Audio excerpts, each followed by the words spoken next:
Hello, everyone. I'm Sarabeth Berk, and it's so great to be back for this session of Becoming More Than Your Title. I am so excited for the guest today, Mélissa Peng. I have met her and followed her work as a multi-passionate entrepreneur, and we are going to dig into what that means for her, what her career journey has been about. But if you haven't watched these before, or if you don't know who I am, I'll share a little bit about why I'm doing this. So I call myself a hybrid professional, and I also research and study hybrid professionals in the workforce. Now, if you haven't heard that term before, that's because it's been this missing piece in the spectrum of professional identity. Traditionally, we talk about people either being an expert or a generalist. You have to fit one of those two boxes. And for people that are somewhere in between, they tend to say, I wear a lot of hats. I'm a jack of all trades. I'm a polymath. I'm multi-talented. There's all this language to try and say I'm somewhere between the expert and generalist. Well, I've been studying this and interviewing people from all different industries and backgrounds because I had my own professional identity crisis, not knowing how to describe myself. And it really made it difficult to navigate and figure out, where do I fit in the workforce? So by studying other professionals and seeing that this struggle is happening to many people out there as they change jobs or try and build their career in different direction, I realized this, that actually it's okay to have different identities in your work. And we need to celebrate that and give permission. And when people are using these different identities, there's an intersection between them. You're not just this or that. You can actually become the sum of your different identities in the work you do. Now, when that happens, it's a pretty unique place. That's where your true value is, but also it's hard to describe. So I'm using this time on LinkedIn to interview and talk with amazing people that have all these different identities or are learning about their hybridity and have their own way of thinking about it and talking about it in the world. And by sharing their stories with you, you get to hear what they're experiencing and what they've found to be successful or what challenges they've had to overcome. And I think that helps all of us realize, how do we use this idea of being more than our job titles and being more than just experts and generalists? And how is this the new workforce, actually the future of work? So without further ado, I'm going to bring Mélissa on stage and we're going to get started with this awesome chat. Please feel free to jump into the comments. We can respond to you in real time. Here we go.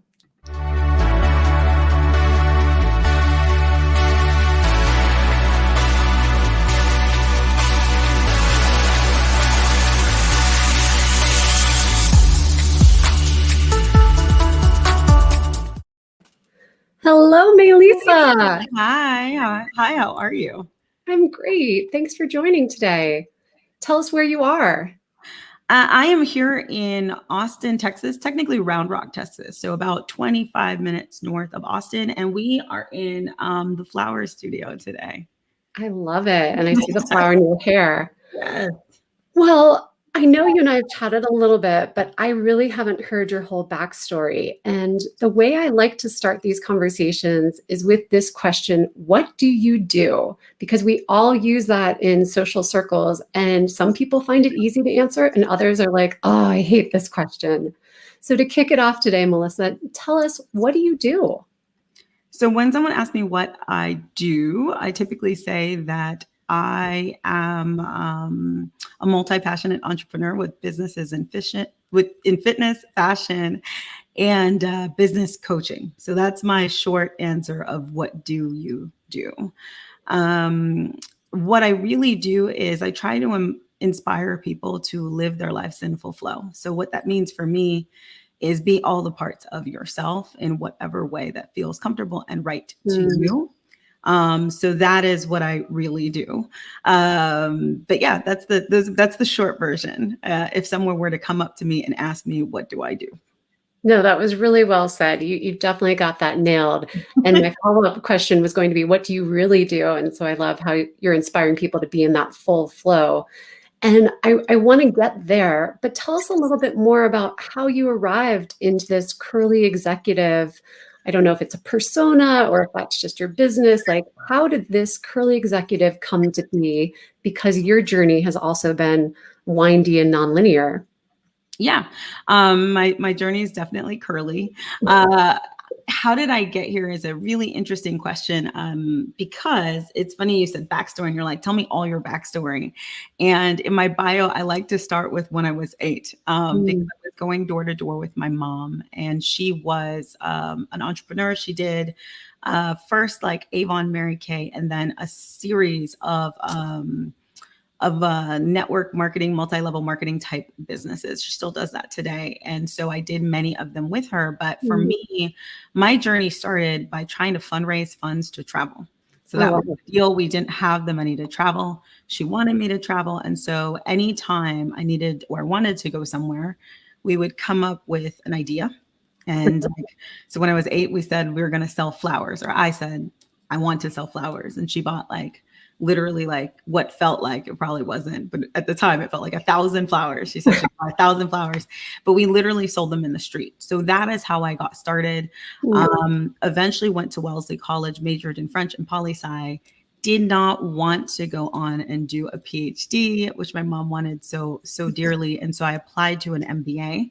My plan was to apply to Harvard or MIT and get rejected so that I could run off to Singapore. And I applied to only Harvard and MIT, got into MIT, still ran off to Singapore, came back, did my MBA, and then I did the very traditional path of marketing. So I worked at Procter & Gamble, Hewlett Packard, Macy's, NBC Universal, and then once I got to director of marketing, I found it extremely hard to be my full self, and to frankly be a happy Black woman in corporate. And so after a couple of not so great interactions in corporate, I decided to just start my own thing. And I also realized that I could give myself my own title and I didn't need other people to call me an executive. So I just decided to call myself an executive. And that's how we got to here today.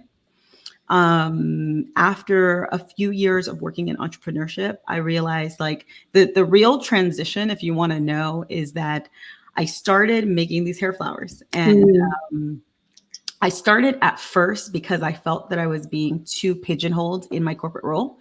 And I was working more and more in email, but there was this whole world of social media that I wasn't getting to enjoy. And so I started first to make the flowers because I was trying to find something to wear to corporate, then to like experiment in social media. And then I started helping women, small business owners. And I realized that if I could make someone an extra $200, $2,000 a month, it would change their life. But then I had this crazy juxtaposition of being in corporate where, you know, we missed our mark by 2 million and people were upset. Wow. And I was like, okay, I'm seeing something here. And so I started speaking. I needed to call myself something. So that all happened organically. So I started calling myself Curly Executive. And then eventually after like the last bad interaction, I said, okay, I've got this opportunity here. I can take some money and run. And so I did that. I ran to Texas. We built 2 houses here. I started Curly. I got here. There wasn't as much dance here. I flew in dancers from New York and LA. That started Panda Beats, which is my next company. And then after I was running 3 companies at the same time, pandemic hit. And I realized just how hard it was. I'd launched them in a very linear fashion, but just how hard it was to relaunch all 3. Yeah. And I felt like I could empathize with my multi-passionates a little bit more. And now I've started Club Workflow, which hasn't officially launched, but we've been running since December. And we have a really hardcore membership of multi-passionates that are launching their things. So that is the full story of the how Curly Executive came to be, how Club Workflow came to be, how I guess my entrepreneurial journey took place. Oh my God, I heard at least 2 different ideas I want to come back to. I'll let you choose which direction to go first. Okay. One was when you just felt really compartmentalized and kind of siloed in that director of marketing. And I'm wondering how you balanced that tension, like what that moment was. The other moment that caught my eye was when you figured out you could call yourself an executive, you could create your own title. And then I kind of want to get into club workflow too. So we've got 3 directions to go. What feels right for you? I don't know. I mean, we're on LinkedIn, and it's actually the first time I've really been on LinkedIn.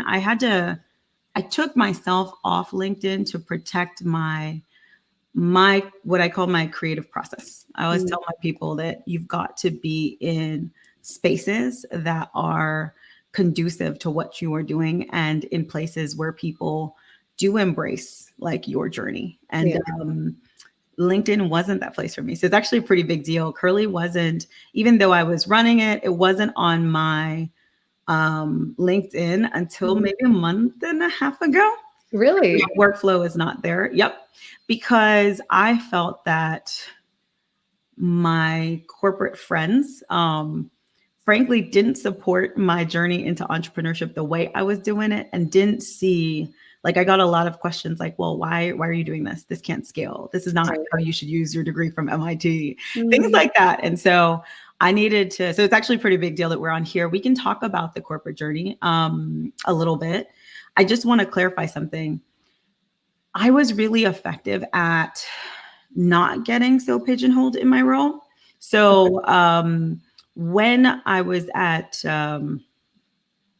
Universal, I was able to work across email and also in-person events. And I actually had a really cool role. And what's interesting though is like you can only do so many things in a day. And just the way that corporate works sometimes is that there are departments that do different things. So the reality is, even if you are somebody who works across different roles and different opportunities, there's a limit to what you can do. And as a marketer, you will be limited in some capacity until you're, let's say, a chief marketing officer, and then you're limited in another capacity, which is that you aren't doing the actual like work that you may want to do in terms of like, I don't know, let's say pushing the buttons. So for me, I thought that what's interesting is my role post that I was director of, I think it was lifecycle marketing engagement or lifecycle marketing. And that was a very appropriate title for me because I was thinking through the entire life cycle. So weirdly enough, if I left, it was because I just didn't feel like it was a great environment. But the last role that I was negotiating was a role that was being created for me that was across all the things. So I would say, I think that when you sit in your truth, you can define roles that make sense for you. And eventually, when you get high enough up, because that's the reality, you can define titles that make sense for you in corporate too. Yeah. So that's my thought on that. And then I'll let you tell me where you want to go next. Yeah. This idea of being your full self has come up a couple different times. So what were you sensing in that, in needing to be more of you? And then it sounds like that's what you're creating now in club workflow and helping others. Can you talk about that a little bit? Yeah. And can you clarify? Because I know it's a big question, but what specifically, I want to make sure I'm answering your question right. Yeah, well, let's break it down. I think when I'm hearing you say your full self, let's explain, what does that mean to you? What does it mean to be your full self in your work? Yeah, and I think what's interesting is what I've come to is that depending, so I work with primarily multi-passionate entrepreneurs, and depending on who you are and what you're doing and like your responsibilities, we define what that looks like differently. Totally. And so my model may not be the model that works for everyone else. So for me, I guess being your full self, if I had to give you one definition of it, would be being able to express, like being the full expression of yourself. So do the things that you want to do on the timeline that you would like to do it at. So that is my perfect, which is figuring out what is my ideal schedule. Working in that ideal schedule and working on the things you want to do. My favorite quote, and I'm totally going to botch it. Let me think, is by Maya Angelou. And it is, and I want to make sure I say it right, is literally about liking what you do, but also how you do it. Like it's her definition for success. And I think that's the how is the big big piece. Success is liking yourself, liking what you do, and liking how you do it. So that for me is how I define living in the full expression. No, that's beautiful. And that's a great quote. I definitely want to repost that later. Um, and I mean, just to even back up for a second, when I met you, I think I knew you under the umbrella of Curly Executive, but Yeah. then when you and I talked, I didn't know about the dance company you'd started or the flower Mhm. hair accessories and how you've got this, co-working online subscription thing. And I was like, holy cow. So is that you in your multi-passionate space? Can you talk about that a little bit more for me? Yeah. What's interesting about when you met me is that you met me during COVID when I was taking a hiatus. So I've been down for about, I think I took a full 7 months off. And off is interesting for me because I still have automated systems that are running that are making me money. I'm still taking clients, but I'm not actively marketing. So past work is working for me, if that makes sense. Yeah. Had you met me, let's say, I don't know, in May of last year, what you would have seen is on Curly Executive, you would have seen the flowers, you would have seen the dancing, you would have seen the mixture of things happening. I just literally took a beat from Instagram. And so, yeah, I would say Curly Executive is the mix of all the things there are, all the businesses. Longer term, I'll probably have a higher level that's just like, it's the brand is Mélissa. That's just all of me, including that. So I probably have a vlog that is all of me. But yeah, Curly Executive is definitely the mix of all the things. The beauty with that, and I think that you said it right, which is that you will see what I want you to see, depending on how you come in. And if you dig a little deeper, you will get to see all of me if that's what you like.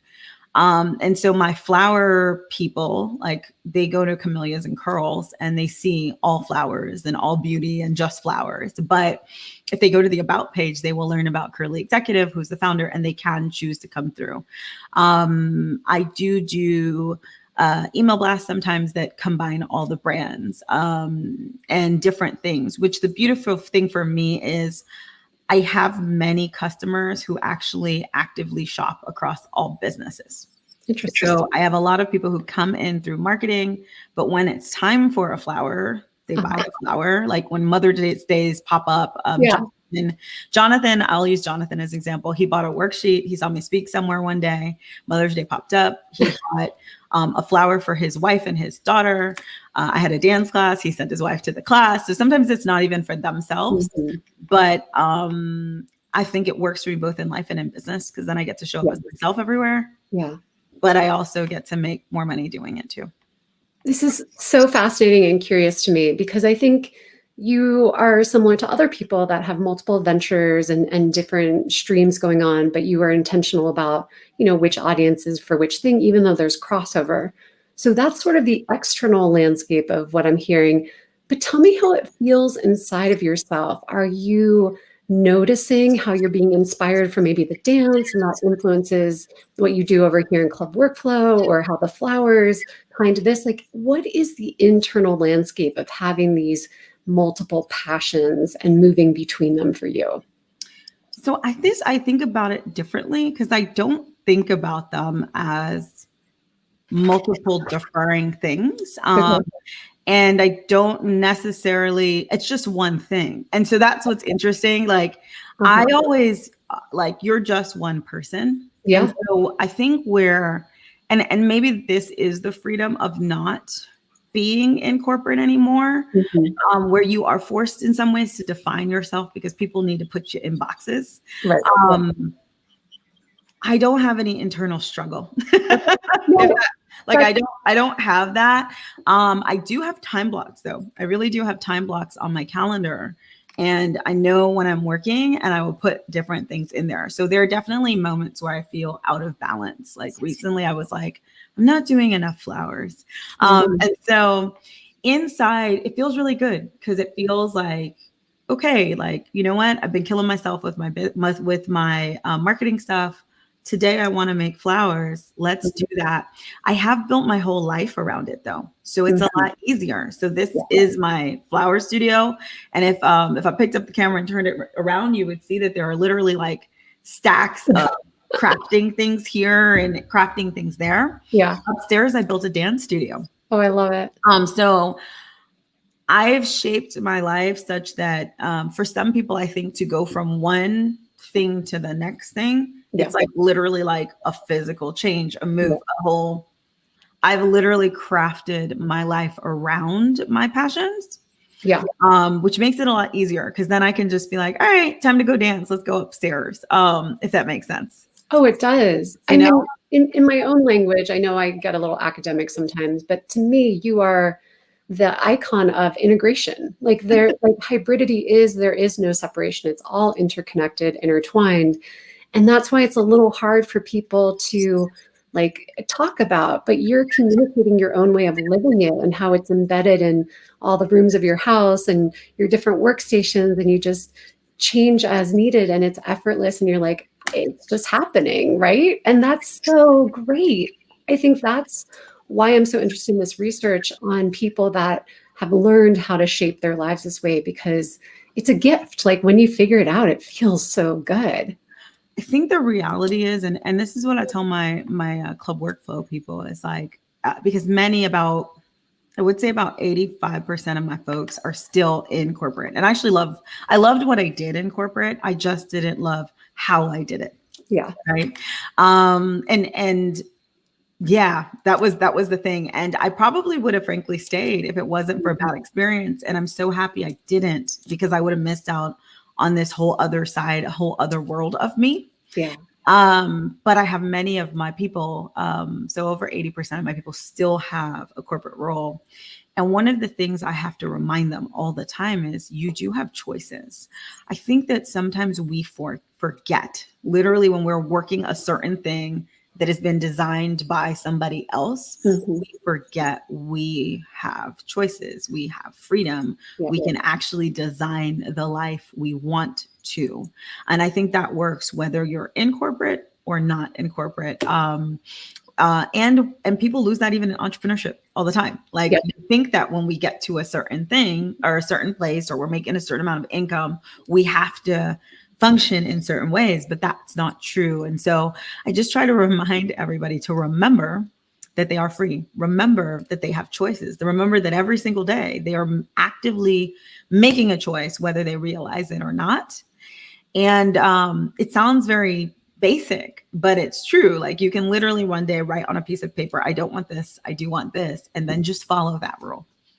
Oh, that is everything I've been trying to share with this, is that permission that, in your own words, you have choices and this can be deliberate, and we don't just have to follow the rules that people are telling us. Your work looks like this, you need to do that. And even in your story earlier, when you were saying your colleagues were like, Mélissa, what are you doing with this? And why are you doing that? And you're like, I'm taking control. Like I'm being me. And sometimes you have to cut people out.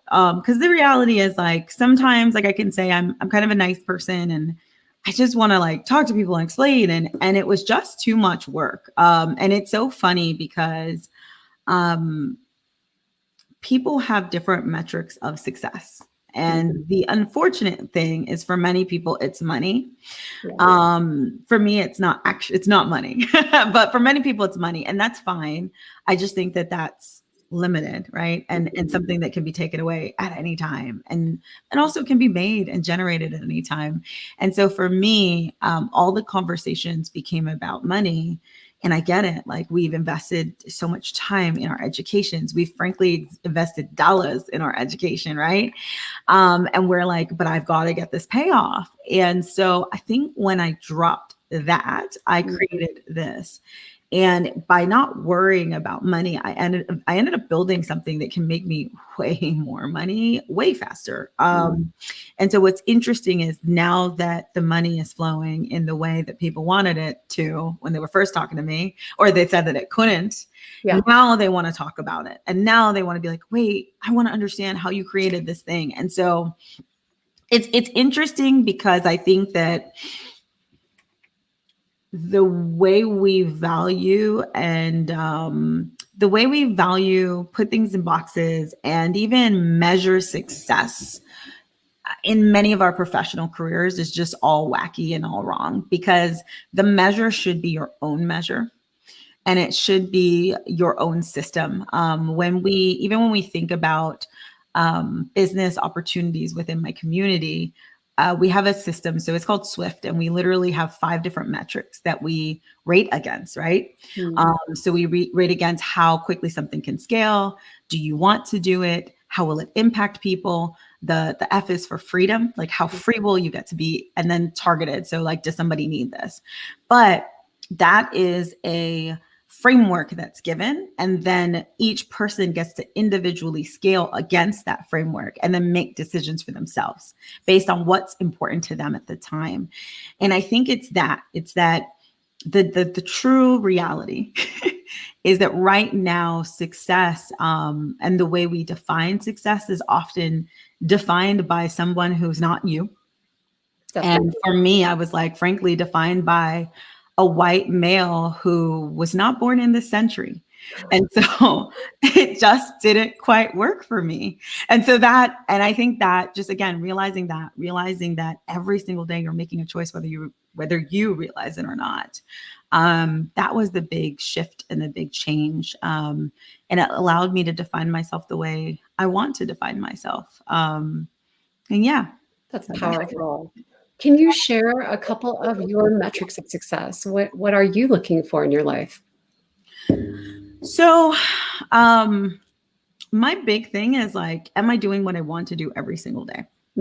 How I want to do it. I literally, and that sounds crazy, but I will literally wake up and be like, am I really doing what I want to do? Am I being truthful with myself? And this one's weird because we have so many ideas of what we should want that are baked into our head. Again, one of the exercises we do in visioning is literally like a simple comparison. Do I want this or do I want this? Do I want this or do I want this? And I did that once for myself. And what came out on top was I want a castle in France. And it beat out everything. Like it beat out, I don't know, like having kids, taking care of my family, all this stuff. And I was like, well, if I have a castle in France, I can do that. And this was a random fantasy dream that happened when I was maybe like 14. And I just threw it in the list. Okay. And it totally topped the list. And so I've been working towards my castle. We have this whole castle money joke. And like, again, behind me, there's literally a castle. It's actually on sale right now in front of me because, I just kind of encourage everybody to find their castle or whatever the thing is. And it's actually not the thing that motivates me per se, because I realized that taking care of my family motivates me more, but I want to take care of my family in the castle. But it's also as simple that like, I get to get what I want. I get to work on what I want and not what I think I should want. And also it's a reminder to be honest with myself. And so we're not perfect. We're going to take on opportunities that maybe aren't for us. We're going to do things because we've been taught that that is the thing. Like that's the right thing. That's the big brand. That's the, the thing we should do. And that's totally fine. But at every instance that I feel strained in any way, I actually stop and say like, am I really doing what I want to do? How I want to do it? And for someone who's defined the what already and really laid that out for themselves, like I am almost always doing what I want to do. Like that's just the reality. But it's like, is this how I want to do it? And sometimes the answer for that for me is no. And then I just change it. And sometimes you've got to sacrifice some things to make those changes and do a lot of work. Like my poor partner, my blessed and poor partner at the same time. And my husband has done so much work because I am this way, right? And which requires and then you've got to also shape the people around you until you get strong enough to hold that for yourself, right? So you've got to think about who am I interacting with? How am I like all of your if you want to actually do what you want to do, how you want to do it, that takes up a lot of your energy. Totally. Yeah. So that's kind of that's the metric, that's the measure of success. It's really just checking in and tweaking appropriately. I love that. Thank you for sharing. And I'm hearing so much in our conversation today about definitions and defining what you want success to be, who you want to be, how you want to be in the world. Like you get to write your script and it's taking that ownership. And I think that's such an important statement. And I don't think a lot of people have heard that when they're younger. And it takes that journey of growing up and hitting walls and whatever to realize this is up to you. I want to wind us down a little bit. So if there's any final thoughts you want to share or tell us a little bit about club workflow and what you're cooking up behind the scenes, this would be a great moment. Yeah. So I guess the final thought would be, you just said something, you said, write your own script. I think that anytime someone gives you power to talk about yourself, to decide, like, so if you have a website, if you have a LinkedIn page where you get to choose what to write on it, choose wisely, because it doesn't have to be what you think you should write on it. It really should be what is inspired by you, like what you want to write. And so I think we often get these opportunities where we have our power and we have control over essentially our destiny in that space, and where we relinquish it constantly to whatever we think is the way versus what we feel and what we know. So that is kind of the final thought for me. In terms of club workflow, yes, yes, yes. Club workflow will officially launch this week or next week. So coming back to it, I kind of defined it based on my energy level. And so what you will see, we're just filling out some automations, etc. What it is right now, it's going to stay application only. So you can actually go to clubworkflow.com and apply. We go through 3 steps. The first one is knowing your truth. The second one is launching your thing, your ish, whatever it is. And then we flourish in club workflow. So we have a system, a process that we go through to help multi-passionate entrepreneurs find their thing. We have a kick-ass digital office for you. So we come in, we co-work on Zoom. We try to get our 4 focused hours a day on our thing, whatever that is. We have fitness, we have wellness. It's literally like an online club, and we have a lot of fun. And I would say the next public thing that's coming up is we do have a 2-day event that's focused on trusting your flow, knowing your truth. So if you're interested in that one, DM me. And yeah, my handle's up here. I'm Curly Executive on all the things, but it's just a really fun club, and it's low key incognito. So you're hearing it here first. So thank you. Thank you, Dr. Sarabeth. For this opportunity. But yeah, you're hearing it here first, which I think is appropriate given all the work that you've been doing in this space. Oh, I am just inspired. I think this idea of flow, and you're literally putting flow into the workflow and life flow.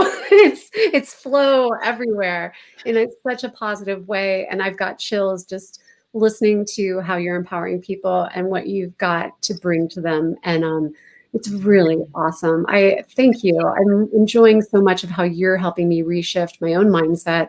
That's happened a number of times in our conversation. How am I defining myself? Even though I work with other people to define them, it's always a constant practice of checking in. I think you said you do that every morning. Am I doing what I want to do today and how I want to do it? So those little mantras and questions are really important. Thank you so much for sharing that. And any final words, anything else I missed before we go? No, I mean, come join me in the club. Definitely follow Sarabeth if you're not already. And yeah, if anyone needs help and is struggling in this space, I am a human. I answer my messages. Feel free to reach out, because I'm so passionate about this, and I'm so happy we have people like you, Sarabeth, who are working in this space, because I think the more people embrace themselves, the more beautiful this world will become. So yeah, that's it. That is a beautiful parting word, to embrace ourselves. Mélissa, have a great rest of your day. I know I'll run into you again. I'll be following all of your great new things you're launching. Everyone watching, thanks for being here. And come again another time for LinkedIn Live, or follow Mélissa for all of her upcoming events. Bye, everyone. Bye.